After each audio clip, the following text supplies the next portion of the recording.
Carlos Ivan Simons Leal, presidente da Fundação Getúlio Vargas, senhor Tomás de Sá, presidente do Comitê para o Desenvolvimento do Mercado de Capitais, senhoras e senhores palestrantes, senhoras e senhores.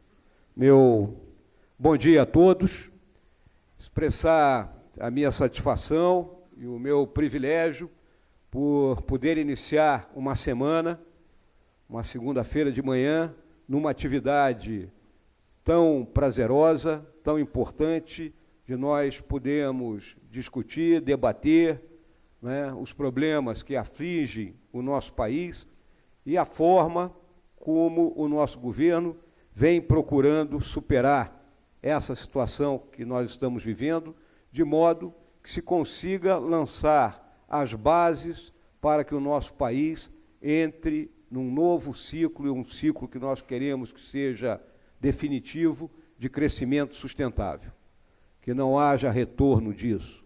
E, ao mesmo tempo, que os valores maiores da nacionalidade sejam mantidos e que cada vez mais tenhamos o orgulho de sermos brasileiros. Nós estamos vivendo num mundo onde as mudanças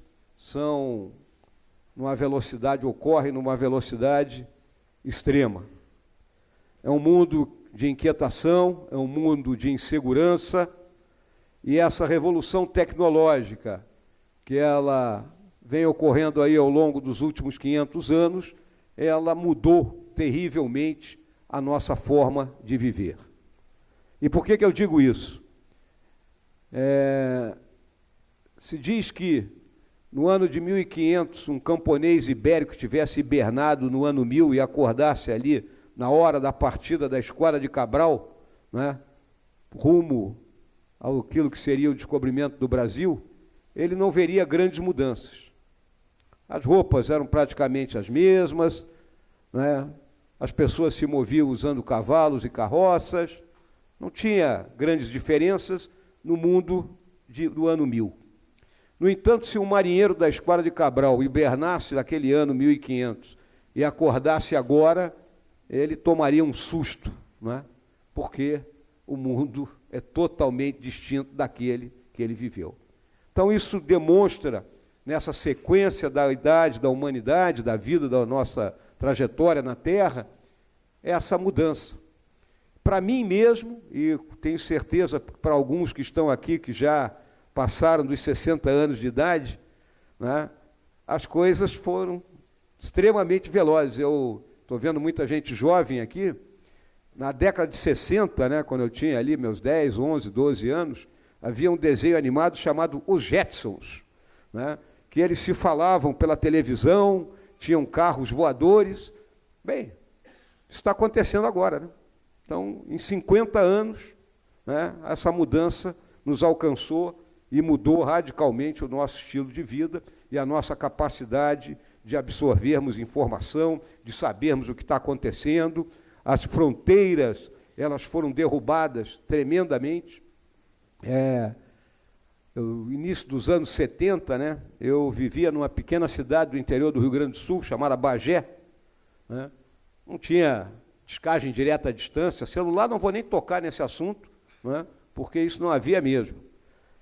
Como é que sabia-se qual era a música da moda? Alguém tinha que vir ao Rio de Janeiro, comprar um long play e aí saber qual era a música da moda, né? Hoje, pode ter certeza que lá em Bagé tem uma rádio FM que toca as mesmas músicas que tocam aqui nas rádios do Rio de Janeiro. Então, estou colocando esse panorama para todos, para mostrar o que nós estamos vivendo nesse mundo de hoje, né?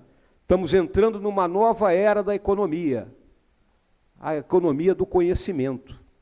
Por enquanto, ela está restrita a pequenos nichos, ela não atingiu ainda a maior parte da população. Nós ainda temos muita gente realizando tarefas, né, que são da era industrial e ainda não entraram na era tecnológica. E isso vai ter que chegar para todos nós, se nós queremos realmente, né, irmos para o momento que a Terra está vivendo, para o momento que esse nosso mundo está vivendo. Esse nosso mundo, ele hoje atravessa uma guerra comercial. E por que ocorre essa guerra comercial? Porque um gigante acordou. O encorpamento e o retorno da China ao jogo, eu estou falando retorno da China por quê? Porque se nós estudarmos a história da China, nos últimos 20 séculos, apenas em 2 séculos e meio, ela não foi a maior potência do mundo. Lá em 1500, quando o Cabral se lançou para vir na busca das Índias, acabou batendo no Brasil, a China era a maior potência. Vários dos inventos, né, que os portugueses usavam vieram de lá. A bússola, a pólvora. E aí eu também coloco o seguinte, esse nosso país, o nosso Brasil, ele nasceu sob a égide da tecnologia e da inovação. A tecnologia e a inovação da época. Vamos olhar, Portugal, uma pequena nação de 1,5 milhão de habitantes, o que eles fizeram? Criaram a melhor escola de navegação da época. Trouxeram os melhores cartógrafos, né, e formaram gente ali. Além disso, criaram a caravela, com suas velas quadradas e velas triangulares. As velas triangulares possibilitavam que a caravela navegasse contra o vento. Usaram a bússola, usaram a pólvora. Então aí estava a inovação. E aí veio o empreendedorismo. Como Portugal iniciou a colonização do Brasil? Entregando a iniciativa privada. E assim foi até 1808, quando a corte portuguesa chegou aqui, e aí mudou tudo. Aí o Estado resolveu tomar conta e os problemas começaram a surgir. Então, só esse pequeno parênteses, né, nessa história toda que eu estou narrando aqui para vocês. Então, estava comentando a respeito da China, né?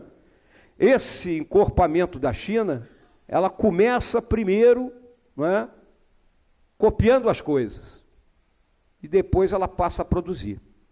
Então, hoje, ela disputa o mercado da alta tecnologia. E isso, se vocês forem olhar hoje, as 4 maiores empresas do mundo que trabalham com a tecnologia 5G, nenhuma está aqui na nossa América. E 2 delas são chinesas. Então, essa é a luta que está sendo travada hoje. Tá? E aí, podemos lembrar, todos aqueles que estudam relações internacionais, daquilo que se chama do dilema de Tucídides. Lembram? Tucídides, historiador grego, narrou aquelas guerras do Peloponeso, e ali ficou claro que Atenas, que era a cidade-estado mais forte, se sente ameaçada por Esparta, e a partir daí ela vai à guerra. E todos perdem nessa guerra. Então, é o risco que nós estamos correndo nesse mundo de hoje. Ao mesmo tempo, é um mundo onde ocorrem migrações, algumas legais, a grande maioria ilegais, pessoas fugindo da intempérie, do clima na África e da situação de pobreza que aquele continente vive, e buscando o quê? Chegar à Europa.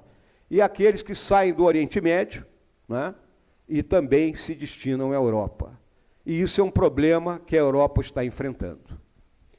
Eu lembro também que os Estados Unidos da América continua a ser a hiperpotência militar e tecnológica. 1/3 do gasto mundial com a indústria de defesa é dos americanos, em torno de 600 bilhões de dólares. Isso é R$1 trilhão acima do nosso orçamento, né? Orçamento geral da nação brasileira. Então, é 1/3 do que o mundo gasta na indústria de defesa, são os americanos. Eles têm uma agenda própria e estão perseguindo a agenda dele. Então, nesse panorama que está acontecendo, nós, Brasil, temos que adotar qual posição? É uma posição flexível e pragmática. Ou seja, temos que aproveitar as oportunidades que estão surgindo. Se o americano vai taxar os produtos chineses de um valor elevado, os nossos poderão chegar no mercado americano mais baratos. Então, nós temos que aproveitar isso. Por outro lado, a China, ela não pode admitir instabilidade social. É um país de 1,4 bilhão de habitantes. Então, o governo tem que dar comida para esse pessoal e algum tipo de trabalho. E lá subsistem áreas de alta tecnologia e outras áreas de baixíssima tecnologia para que essa massa possa trabalhar. Porque eles já chegaram à conclusão que parcela daquela população deles jamais vai ser trazida para o século XXI. Então, se eles precisam de alimento, nós somos um grande produtor de alimento. Então, temos que colocar alimento de qualidade na mesa dos povos do mundo, e em particular do chinês. Então, esse ambiente, né, é um ambiente que o Brasil tem que saber se colocar. Não precisa se pendurar em cima de A, nem em cima de B. Flexibilidade e pragmatismo, de modo que os nossos objetivos sejam devidamente atingidos. Vivemos sob a ameaça do terrorismo, né? As mudanças do clima, não adianta querer negar, o clima mudou, né? Eu faço uma comparação muito simples. Há mais de 40 anos, né, moro num apartamento, né, aqui na Rua Bulhões de Carvalho, em Copacabana, último andar. 45 anos atrás, dormia ali sem ar-condicionado no verão. Um ventiladorzinho e está tranquilo. Hoje é impossível. Eu tenho certeza que todos vocês entendem isso perfeitamente. Então, mudou o clima. Podemos discutir o quê? Essa mudança veio para ficar ou é aquela das mudanças sazonais que já aconteceram na história da Terra? É a única coisa que pode ser colocada em discussão. Então, nós temos que entender essa mudança climática e o papel do Brasil, né, para o resto do mundo, face ao enorme território que nós temos e à presença da floresta amazônica. Então, esse é o mundo que nós estamos vivendo, sem falar na questão do islamismo. E aí nós temos o arco xiita, que já surgiu, que ele pega o sul do Iraque, né, o Irã, primeiro o sul do Iraque, entra pelo sul do Líbano, né, então é um arco, né, xiita, e com os problemas lá dentro do Oriente Médio. Aí nós chegamos para a nossa América do Sul, né?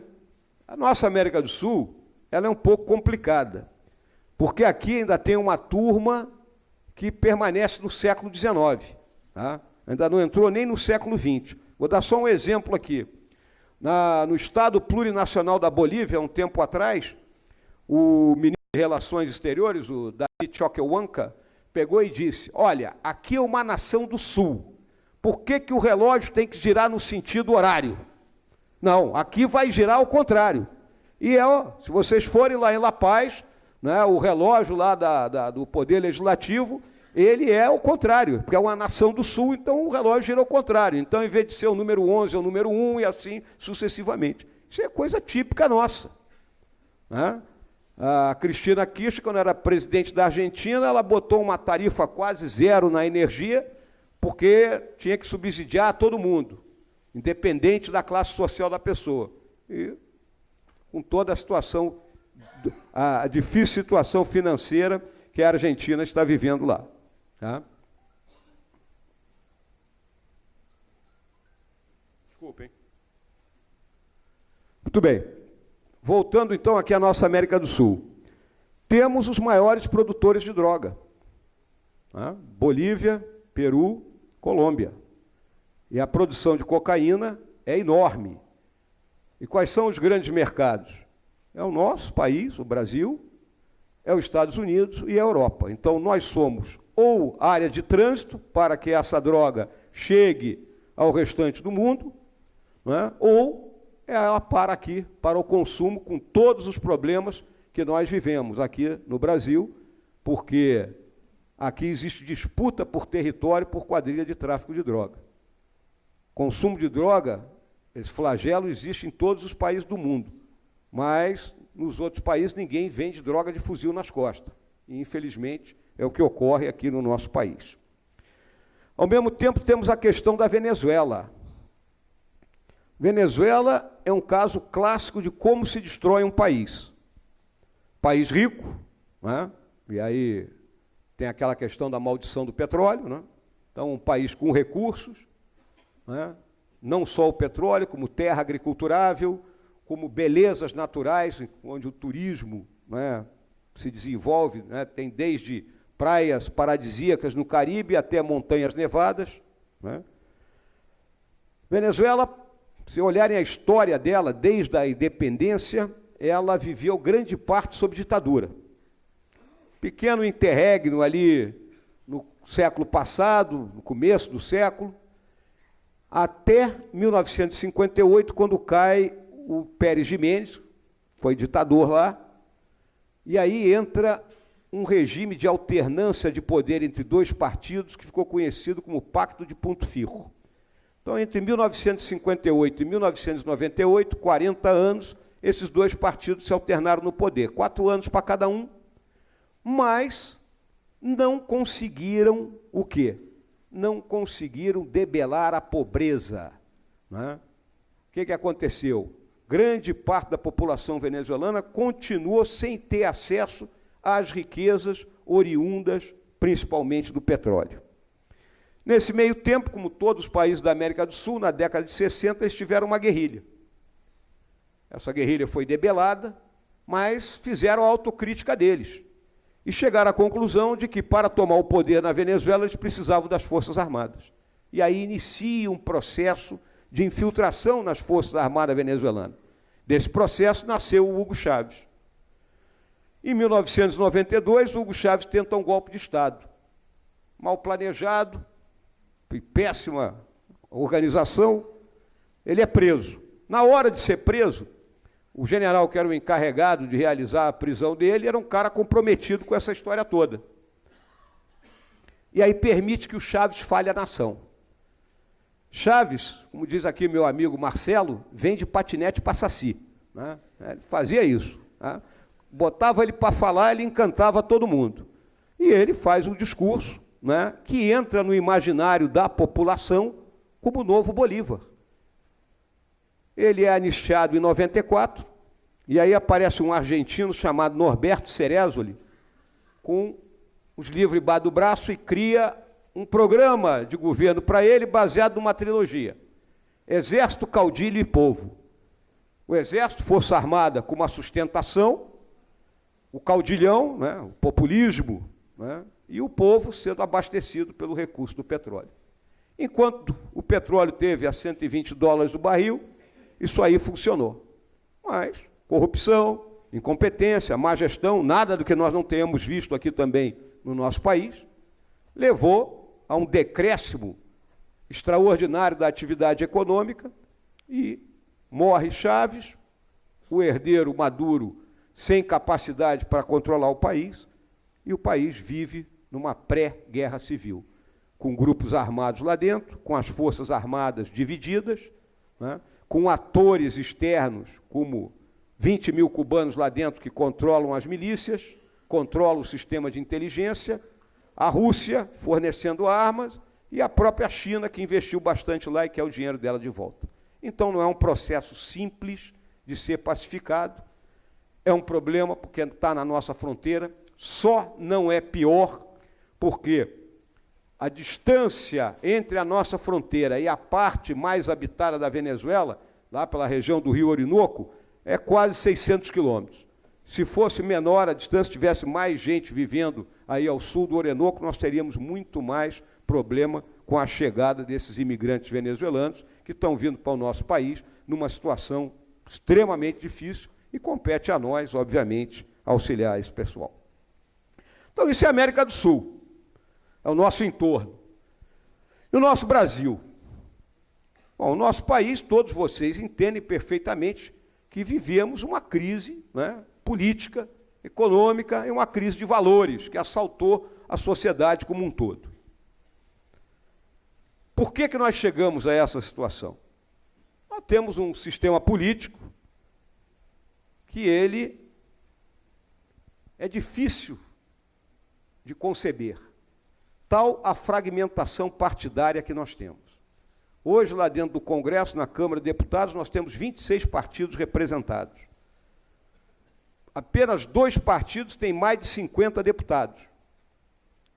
Em torno de 7 tem entre 30 e 40, e o restante, né, são partidos com 10, 8 deputados. Então, é extremamente fragmentado, né, o nosso Congresso. Não é fácil de lidar com isso aí. Tá? Os partidos deixaram de representar o pensamento da sociedade como um todo. Eu acho que todos aqui entendem perfeitamente que o ideal seria que nós tivéssemos 5 partidos, quando muito 7, que representassem os diferentes espectros de pensamento que nós temos, não é, dentro da nossa sociedade.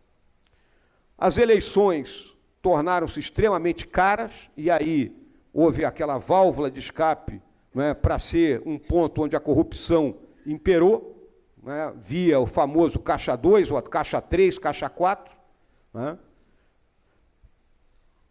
Para barrar isso, a grande coisa é o voto distrital, é a minha opinião, né? Porque a eleição fica mais barata. Como é que funciona o voto distrital? Imagine aqui a cidade do Rio de Janeiro, dividida, então, aqui a área, Botafogo seria um distrito. Cada partido apresentaria um candidato aqui, e só teria um deputado eleito pelo distrito Botafogo. Os partidos sairiam fortalecidos, e os moradores de Botafogo saberiam quem é o representante deles dentro do Congresso Nacional. Então, isso vem sendo discutido, e eu acho que brevemente é um passo que o nosso Congresso irá dar, né, porque é mais do que necessário. E aí a questão econômica, né? Como é que nós chegamos nessa situação? Então, vamos fazer uma digressão aqui na nossa, né, na nossa situação. Ela começa na Constituição de 88. É uma Constituição grande, é uma Constituição que abrange do alfinete ao foguete. Por quê? Porque aqui no nosso país ainda tem muito aquela coisa do jogo do bicho, né? Vale o escrito, né? Então, tudo tem que estar escrito. Se vocês olharem a Constituição dos Estados Unidos, que tem 7 artigos e 27 emendas, né? E o país funciona perfeitamente, quando olham a nossa, com todos os problemas que nós temos. Então, a Constituição de 88 criou uma série de despesas e tornou obrigatórias outras, sem fazer uma visão de projeção aonde nós chegaríamos, né, em curto espaço de tempo.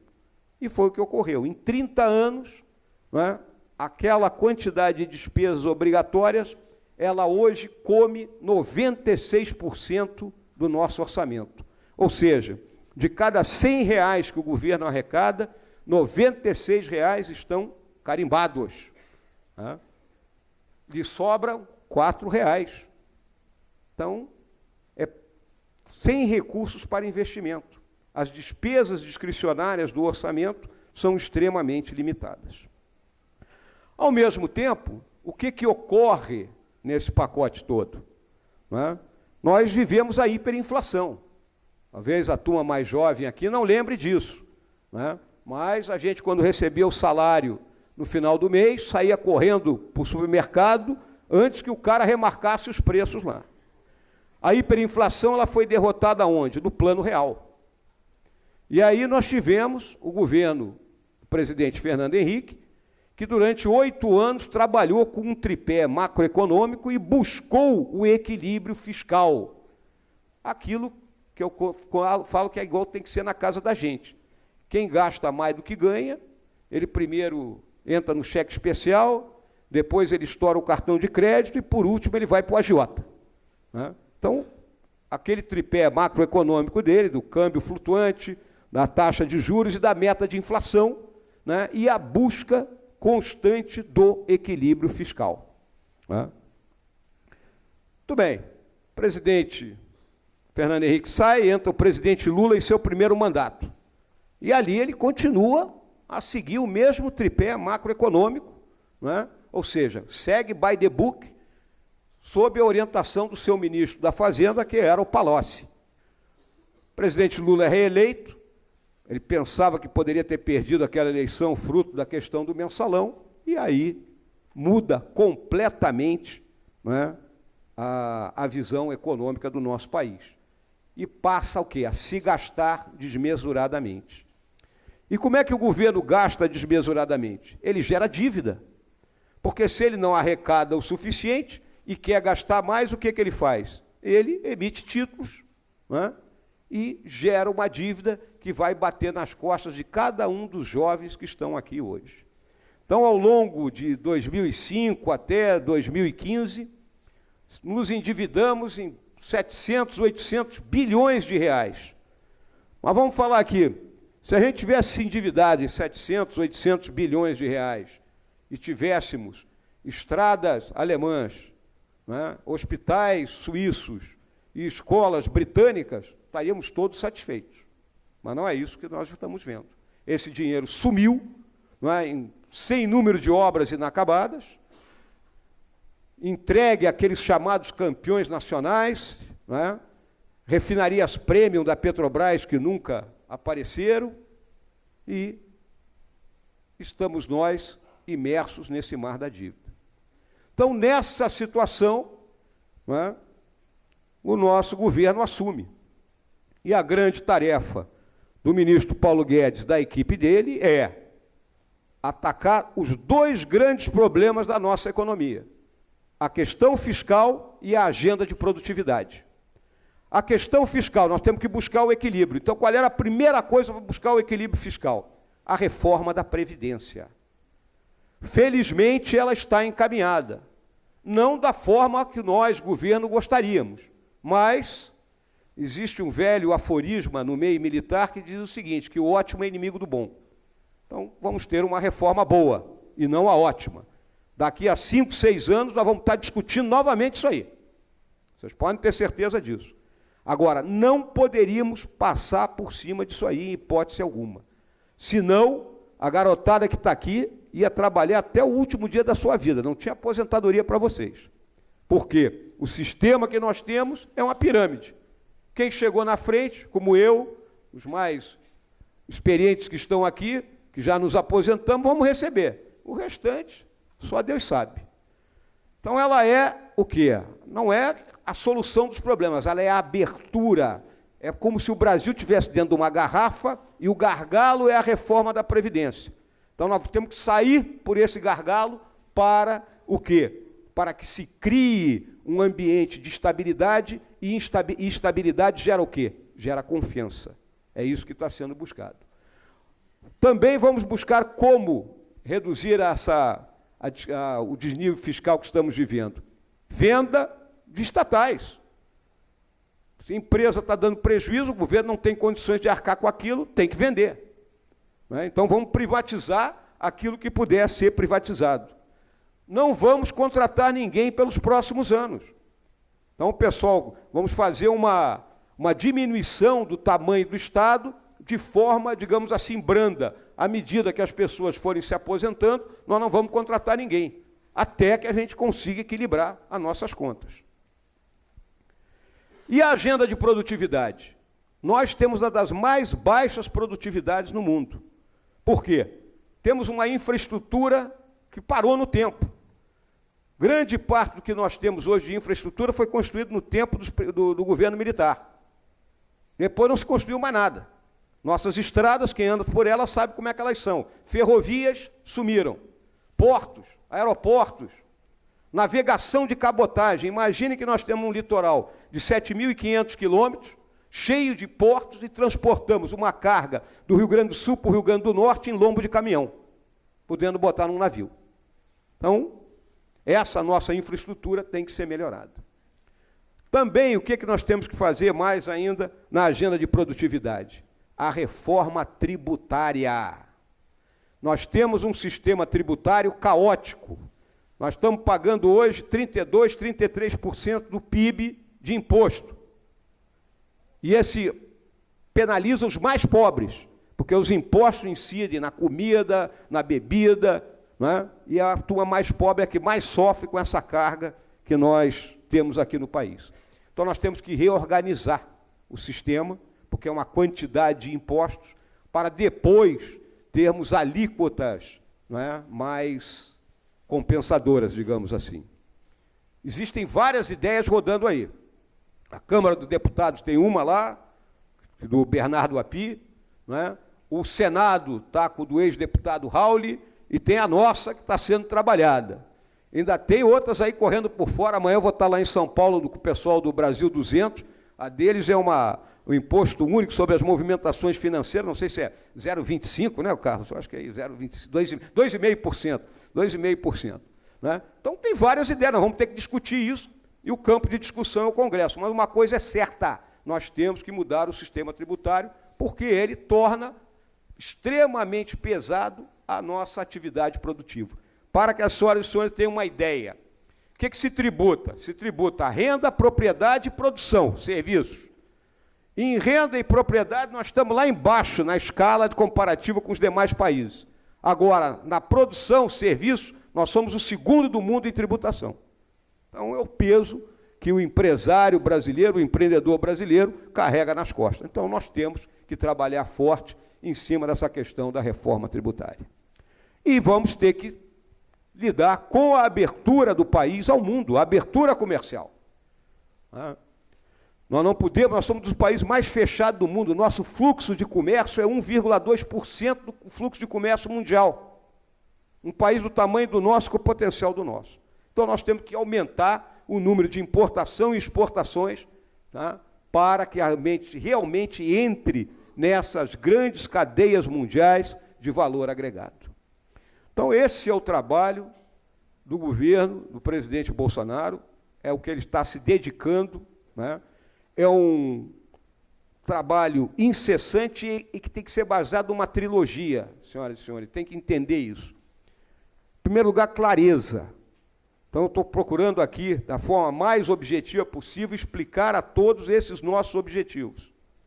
Então, clareza no que nós queremos fazer, determinação para poder superar todos os obstáculos que aparecem, cada dia tem um.